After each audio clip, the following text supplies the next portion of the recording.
আসসালামু আলাইকুম। কেমন আছেন সকলে? যারা ২০২৫ সালে সেনাবাহিনী এমওডিসিতে অ্যাপ্লাই করছেন তাদের জন্য একটি দারুণ খবর। আজকে আমি আপনাদের সাথে এমওডিসির মাঠের কার্যক্রম কবে শুরু হবে এ বিষয় নিয়ে কিছু বেসিক ধারণা দেব। এই যে দেখতে পাইতেছেন আমার হাতে একটা অ্যাপ্লাই কপি। এটা সর্বশেষ এমওডিসির যে সার্কুলার দেওয়া হয়েছিল সেটা।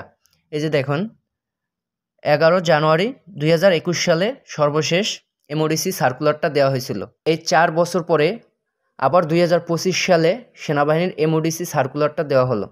আমাদের যখন এই ২১ সালে সার্কুলারটা দেওয়া হয়েছিল তখন মাঠ পড়ছিল ফেব্রুয়ারি মাসে। আমরা আবেদন করছি জানুয়ারি মাসে এবং মাঠ পড়ছে ফেব্রুয়ারি মাসে, ১ মাসের ডিফারেন্স। তো এটুকু আপনারা কনফার্ম থাকেন আপনাদের এবার ২০২৫-এ যারা আবেদন করছেন তাদের মাঠ ফেব্রুয়ারি কিংবা মার্চ মাসে শুরু হবে। ফেব্রুয়ারি মাসের মাঝ বরাবর সময়টায় মাঠের কার্যক্রম শুরু হওয়ার সম্ভাবনা খুবই বেশি। ভাই, একজন যোগ্য সৈনিক হিসেবে আপনার যোগ দিতে হলে অনেক পরিশ্রম করতে হয়।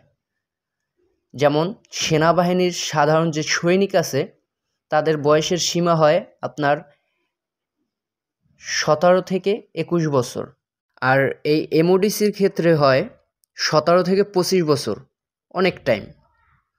দেখা যায় যারা সাধারণ সৈনিকে আবেদন করতে করতে মাঠ করতে করতে তাদের বয়স শেষ, তারাও কিন্তু এই এমওডিসিতে আবেদন করে, এবং যাদের পয়েন্ট কম তারাও এই এমওডিসিতে আবেদন করে। সেনাবাহিনীর সাধারণ সৈনিক যেগুলি আছে এইগুলিতে যদি আপনার মাঠে ৩,০০০ লোক হয় তাহলে আপনার ধরে নিতে হবে এই এমওডিসির মাঠে ৫,০০০ লোক হবে।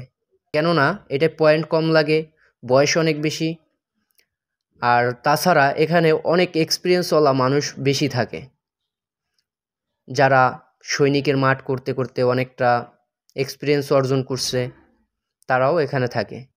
আপনার এমওডিসির চাকরিটা নিতে হলে নিজের ভিতরে এমন শক্তি অর্জন করতে হবে যেখানে আপনার নিজের প্রতি নিজের এতটুকু ভরসা রাখতে হবে যে মাঠে ৭,০০০ থাকুক, ১০,০০০ থাকুক, যত পোলাপাইনই থাকুক না কেন তাদের কাছে আমিই বেস্ট।